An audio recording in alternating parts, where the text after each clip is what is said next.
Spain and Argentina meet in the 2026 World Cup final. On one side, the most technical national team on the planet chasing its second star. On the other, a whole country pushing Messi at 39 toward a fourth title. A duel of generations, a duel of opposite styles, and there is a very clear map of where this final gets decided. First, one rule that changes how you read the whole game. World Cup finals almost never turn into goal fests. Germany won one by 1-0. Spain won one by 1-0. One final needed penalties after a thin 1-1 draw. Another ended 2-0. The blowout is the rare exception. That wild 3-3 between Argentina and France was the outlier, not the pattern. Every mistake is worth gold, and every goal drops a truck of pressure on someone. Now, the claim that sounds absurd until you look closely. This matchup is comfortable for both teams at the same time. Spain lives off possession. Against Cape Verde, they strung together nearly 800 passes in a single match. Against Uruguay, 67% of the ball and more than 600 passes. And Argentina. Argentina is not a fast team, and it does not press the opponent's buildup. It is a patient side that works the ball slowly until it reaches Messi's feet. The coach swapped De Paul for Simeone, less refined passing, more engine in midfield, built to survive the physical grind. So Spain wants a slow game, and a slow game suits Argentina perfectly because this squad hates track meets and has no real depth to run one. The low tempo is not laziness. It is the exact habitat both teams chose to live in. But inside that low tempo, Spain runs the show. For Spain, keeping the ball is not just attacking, it is defending. While the ball strolls between the center backs and Rodri, the opponent creates nothing, because nobody attacks without the ball. Against France, it was blatant. Hundreds of Spanish passes, and nearly half of them inside their own defensive half. Tap it sideways, roll it back, let the other guys chase. The opponent burns out chasing shadows, and a tired team leaks space. That is where the real danger lives. Spain has an accelerate button, and it picks the moment to press it. Yamal charges at his marker. Baena cuts inside, and the fullbacks arrive like knives. Pedro Porro already stormed the box to score against France, and Cucurella shows up behind the defense. The play that won the penalty in that same match came from him. Spain decides when the game sleeps and decides when the game explodes. Against a team that never presses the build-up, that control becomes a giant problem for Argentina to solve.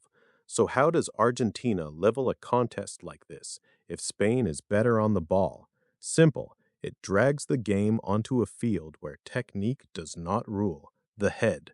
Against England, on the very first play of the match, Paredes made Bellingham pay from behind. On the second ball, Enzo flew in on Anderson. The result? The game dissolved into shoving circles and arguments, and the opponent lost its cool. It is a legitimate weapon. Argentina has football, and it has psychological warfare. The foul that cools the game down, the restart that takes forever, the crowd of shirts around the referee. All of it serves one plan: pull the rival out of the rhythm it loves. And there is a second, quieter trump card: experience. Not one Spain starter knows in his skin what a World Cup final feels like. On the other side, Argentina's entire spine has stood on that stage, and Messi walks into his third final in the last four World Cups. When the stadium gets heavy and legs start shaking, one team will feel the vertigo. The other will recognize the room. In this final, the first goal practically writes the script.